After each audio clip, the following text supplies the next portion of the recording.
Hello and welcome to another episode of Everything Digital Health. I'm Marcus Bort, I'm a GP, and I'm going to show you some more vibe engineering. So I did a video about vibe engineering last week. This is something that's starting to become much more possible due to the more advanced large language models. Their capability in coding seems to have come on quite a lot rapidly in the last few months, and using them in an agentic loop seems to work very well.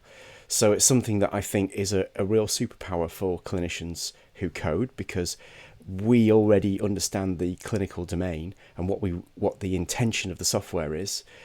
The thing that used to hold us back was the speed of coding, and now this set of tools can help to improve that. And I like to look at it like say you're a manual worker, like a kitchen fitter. Okay, so to fit a kitchen, you need to know how to fit a kitchen. There's quite a lot of technical knowledge and experience that goes into it. If you buy some power tools that make it possible for you to do some of the processes faster, that's great. And most kitchen fitters now will have drills and power saws and a router, but they still need to know how to fit a kitchen. So nothing in this wave of LLM coding is really taking away the skill of needing to know how to build software.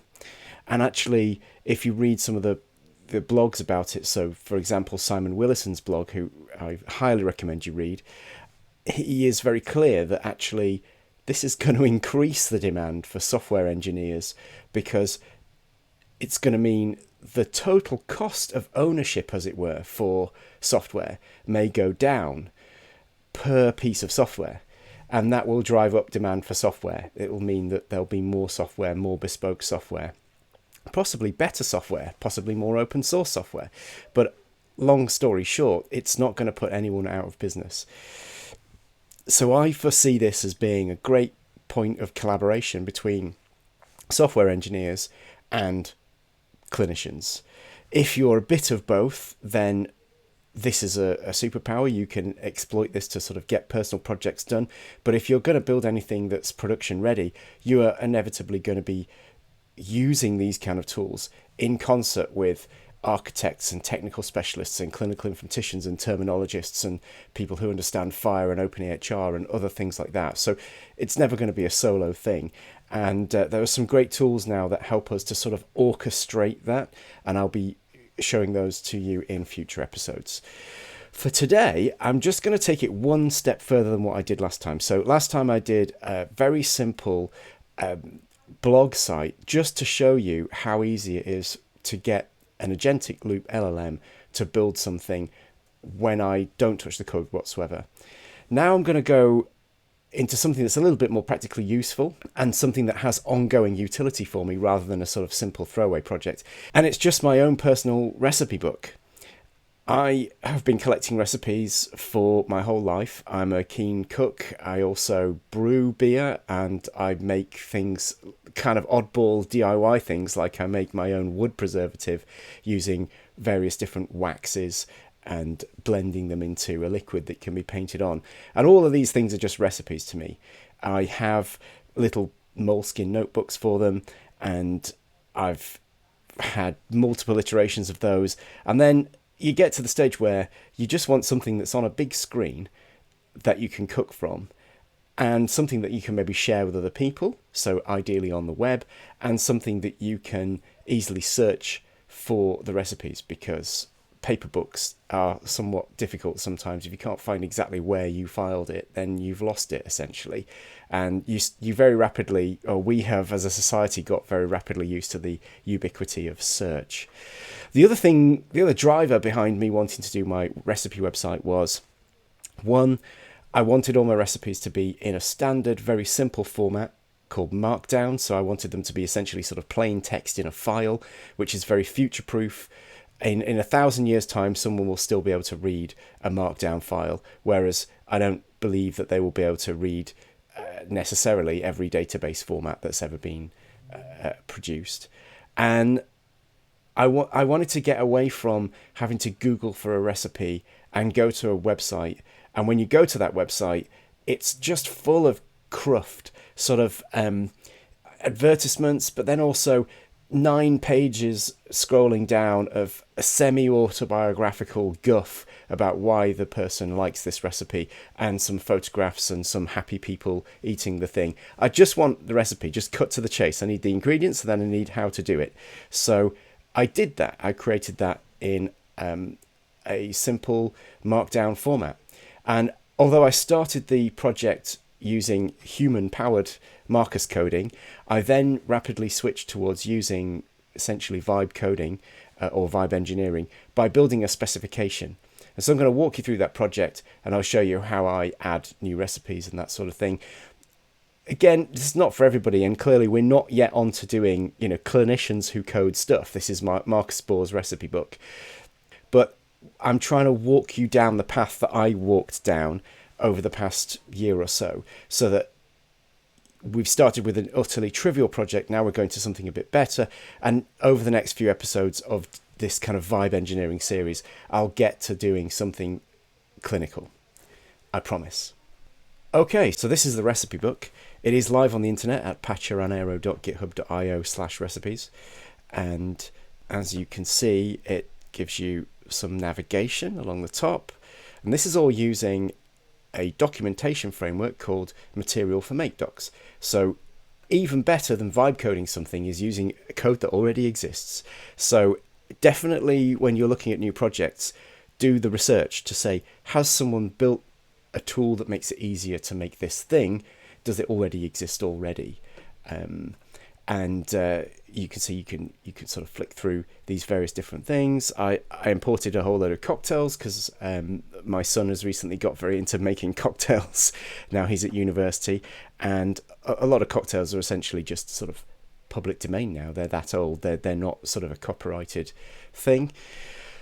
And so let's say if you go and search for cocktail websites, for example, you will find enormous ad-fueled websites that take a long time to load, take a very long time to try and cut to the chase and find the ingredients and the instructions. I wanted this to be mobile friendly and super easy to navigate, and that's what I've got. And it's searchable. So if I search for rosto, which is an old Gibraltarian dish that my dad used to make, you can find that by searching up here in the search bar. All of the functionality of this page comes from Material for Make Docs, which is this free open source tooling that enables you to transform Markdown into a nice website. And you can see it's very similar. It's got things like light mode and dark mode. If I switch to here, you can see, and that's pretty much what I've got here. I've got a dark mode as well, and it's all coming from the same software. So the only thing you need to do to fuel a Material for Make Docs site is feed it with some Markdown, and that's where the page source comes from. You can do that in an empty repository by just asking your LLM to set up a project using Material for Make Docs, and it will set up everything you need. The software itself is based on Python, but you actually never really touch the Python, because all you do to interact with it is edit a couple of files. You edit your Markdown files, and there's a configuration file. So this is the configuration file for my recipes, and essentially it's got some feature switches and things like that, and that's all I've had to do. Set up some of these site URL and things, and my recipes are here. They're in this section. So if I want to show you the source for that Americano thing, we've got this is a table made from the YAML front matter. If we were to look at that as code, you would see it would look like YAML. So that's YAML in these kind of delimiters, which just say this bit is structured data and everything else is Markdown. So you can see GitHub nicely formats this. But it means that really, if I didn't have the website, I could actually just work from this Markdown. I mean, this is just as human readable. So it's kind of a handy way of storing my recipes, and it sort of future-proofs them, and it makes them easy for me to add to. So let me show you that process. So I've found an open source recipe that I'm going to add to this, and I'm going to do it using the AI.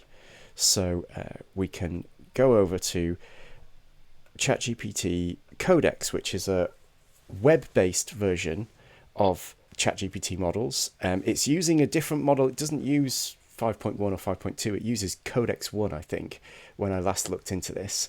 So it has its own Codex model, but essentially it's derived from some of the other LLMs, and it's, I think, only available if you're on a paid plan, but I might be wrong about that. All I've done is I've set up an environment. So in here, I've got various different environments which I can code in. If I choose the recipes one, I want to work on the main branch. I don't think there might be a GitHub branch, but there's a GitHub Pages branch, but essentially just a main branch. And you can actually, I think, make it do multiple versions, and you pick the best version, but I've never really experimented with that. Now, just to go back to the spec bit, because this is the key difference between vibe engineering and vibe coding. And in future episodes, I'm going to talk a lot more about spec engineering or spec driven development. And there are some tools that are now coming out that enable that to be done in a more structured way, so that you can work with other people in a team, for example, and work on the same project by engineering the specification between you.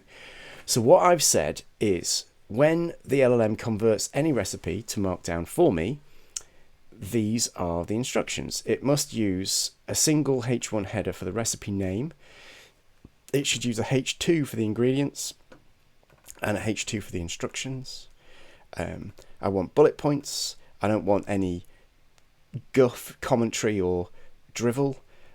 If it's using American or non-metric units like cups or pounds, I would like a conversion. And so far, the conversions it has done have been mathematically accurate. I'm always a little bit worried about asking a language model to do some maths, but it does seem to do okay with this. Use British English spellings, please. And here are the things to exclude all the drivel that I don't want, and just include the things that you actually need. And if it came to it, I could add in, if there was some part of the website that I particularly wanted to keep, I could add that back in. And I do ask it to also attribute the source. So if I'm pointing at the website, it will always include that URL in the final version, so that first of all I can get back easily to where it came from, but also I think, if I'm nicking people's recipes from across the web, I tend to try and choose things that are essentially in the public domain, or so obvious that they're open source. But it's nice to just at least attribute someone back, because a lot of open source Creative Commons licenses, for example, will require attribution, even for a derivative work. And then I've got some stuff about where to put it, the categorization. And I think somewhere I also say, if you're not sure, go and have a look at an existing recipe. I've also said, if something in that new recipe requires deviation because there needs to be some other section added, then it's okay to update this specification to reflect those changes. So we're trying to sort of we've got a specification, but we've also got a means of updating that if we come across something that breaks it. So this is the kind of thing that you would give as instructions to a human that you were working with. If I had an assistant, I don't have enough money to be able to afford an assistant, but if I did have an assistant and said, right, I want you to update my recipes for me, I might give them a set of guidelines like this, just so they know how to do it the way I want to do it. And in our clinical work, we're all working within guidelines, and they are just a specification. They're written down how to do your job, how to treat diabetic ketoacidosis in A&E. No one's just winging that. They are all running from some specification. And so specification is something that we're used to working with, and perhaps it's a kind of interoperability layer between humans. It allows us to share a standard way of doing a thing. And we've all worked with good guidelines and we've worked with ambiguous guidelines, so we know the difference between when something is well specified and when it's not. So I actually think this is a really welcome way to move in terms of software. As I said in the first video, it also really democratizes who can get involved in this, because this is not technically difficult. If somebody wanted to update this specification and they're not a software engineer, they absolutely can. They can just read it and add in another bullet point or change something to the way they want it. So in that vein, if you wanted to fork my repository and you can take all my recipes. They're all open source. I don't think I've actually put an explicit license, but I will say here and now that they are Creative Commons. I'll add a proper license. And then you could change the specification so that it does things the way you want it. Right, so let's get on with the actual coding bit, having explained why you need a spec. So over here, we go into Codex, and it really is as simple as find a recipe. So I found one that's very explicitly open source. This is a beer recipe, and I'm going to go and say add this beer recipe according to the rules in spec.md. And I have found that actually, as you do this a lot, you don't always need to tell it to use the rules in spec.md. It kind of just does it because I think it's the prompt has previously used spec.md and it kind of knows that that's what you want to do. Or it can tell from its previous, if it looks at other beer recipes, it will say, well, they're all in the same format. Why is that? And it will try and copy that. But I tend to explicitly say, follow the rules in spec.md and push go. You can also talk to it, which is interesting. You can actually just press dictate and start saying, do this, and it will do it, which is starting to get quite exciting. I think the idea that you can just you could actually be cooking, and you could say, I need a recipe for some intermediate thing, like a garlic aioli or something like that. Don't even necessarily need to give it a URL. You could say, go and search the web, as long as you've given the environment access to the web. I think that's probably worth mentioning. In the environment setup, you need to specify that the environment has got full access to the web if you want it to go and get a URL and bring the recipe for you. If you don't do that, it will very often hallucinate an entire recipe from its training. Now, sometimes that's fine, because actually if you just wanted like, a focaccia bread recipe or something, there are so many of those out there on the web that I can almost guarantee you it will get you a usable recipe. But if you want a specific recipe, then you are going to need to let it to have the access to the web. The other thing you could do is you could clip with copy and paste the bit of the recipe you want. So you could maybe start from here, copy and paste that into this codex section here, into the input box, and then you wouldn't need to give it access to the web. You could say, take this text, format it the way I want it according to spec, go. So it's still thinking. It's been going for about a minute.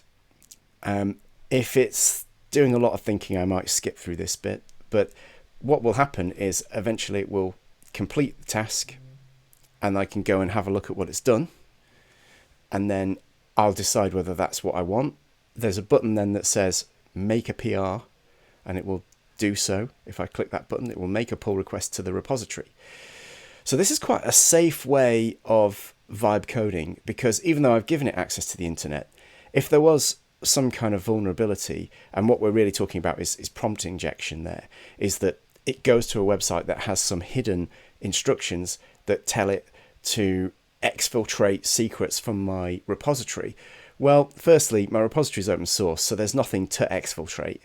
Secondly, it's all happening in an environment on the web inside OpenAI's data centers, so they can't do anything to my computer from there. So this is what they call sandboxing.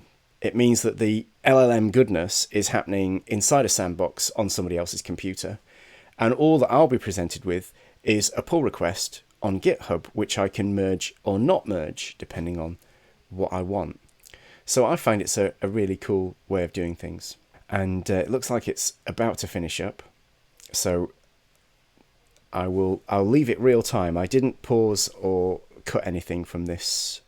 That's how long it took to add my recipe. I can go and have a look at my recipe, so you'll be able to see that added line, which is in alphabetical order, and it's in the sections for brewing and ferments. That's the recipe. So it went to that GitHub site, scraped the content. It's automatically put some tags for me, so I can search by tag. It knows what category it's going in. It's given it the title, H1, as I said, ingredients, H2, the things that need to be in there, and the instructions. Let's just spot check it. So 2.16 kilograms of CTZ hops. 2.16 kilograms of CTZ hops. So I think that's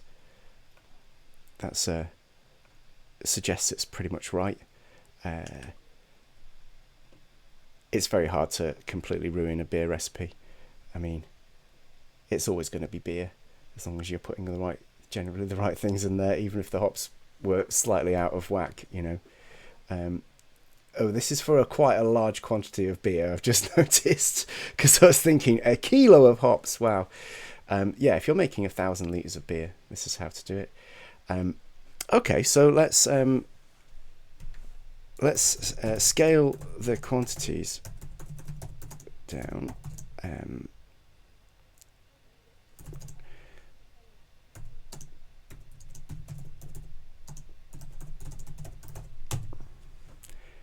I'm going to scale it down for a 20 litre batch. I may fast forward through this bit because I don't want you getting bored or having to fast forward me. Okay, so let's see. It's scaled down. We've got a 10 litre mash, then we're sparging with 13 litres of water. For non-brewers, that means we sprinkle loads of boiling water over at the end to wash out the sugars. And then it's scaled down the hops from a wallet embarrassing 1 kilo down to something that you might actually have in stock, which is, you know, a few grams of hops. Hops are like stupidly expensive. So that looks like it's probably about right. Oh, cool. Look, it's as I said that it should do. If it realizes that something in the spec is not right, it should actually offer to fix that. And actually, probably from when I very first started this, I was converting a whole load of old recipes from bits of my file system in PDFs and docx's and all kinds of things from 20 years ago. And when they were done, I was putting them in the root of the repository. And actually, I don't want them in the root of the repository. I want them in recipes and then the category folder that matches its section. And it's noted that and updated, which is great. So this is like working with somebody who knows what I want better than I do. Let's create a pull request and then view the pull request. So it's going to merge this one commit from its feature branch, because it will create its own branch that just has that edit in there. It's going to merge it into main. I can have a look at the files that are going to be changed. So this is what protects my repository from some kind of malicious change, for example. Right, so I've merged that, and it will build the site automatically because GitHub Actions have been set up. So it's done. So let's click that. And so if I go over here to the recipe and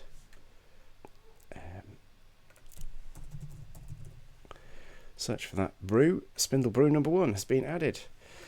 So you can see that is now in my recipe book forever. That's a little bit more vibe engineering, but perhaps with something that's a longer term project where I care about the outputs and where it would bother me if I lost it all. So, you know, there's a certain amount of code quality that goes along with it and that sort of thing. I hope you found that in some way useful. I'm aware that some of this might be repetition, some of it's not very clinicians who code, but what I'm trying to do is walk us along a path that says, okay, let's work on slightly bigger and bigger things and introducing skill sets like Docker, like actions, like codecs in the web, different ways of doing things. Everybody will have their own preference. And as you walk along this path, you'll pick up other ideas, and this stuff will be superseded very rapidly as well. So within 3 to 6 months, I could be talking about using a completely different tool set. All I would say is go and have a look at what's out there in terms of documentation, watch YouTube videos that show you how to use some of these tools well. And in future episodes, I'm going to talk about using this stuff to replatform clinical code, to install better quality controls around clinical code, and also some of the new tooling that's coming out, such as GitHub Spec Kit, which is a way of structuring your specification. Because as a project gets bigger and bigger, you can't manage it all in a single spec file like I have for the recipes. You end up with many dozens of files that are perhaps interrelated. Things start to become much more complicated, and you might be working with other people. And so having a structure and a custom and practice around how you manage these specifications becomes just as important as it was with code when we were writing all the code. And I will finish by saying, this is not about never writing code ever again, because I still read the code and I still edit the code. I still have a hand in making sure that it is producing what I wanted it to do. But this is power tools. It means that I can do a lot more in one day, like the kitchen fitter. If a kitchen fitter is using his hand saw, he's going to be a lot slower than somebody who's using a power saw. But you still need to know how to build a kitchen. And this is no different. So I hope that's been helpful to some people. Please do feedback in the comments as to whether there's anything you disagree with, anything that needs to be updated, anything that you'd like me to cover in future episodes. And I will see you in the next one.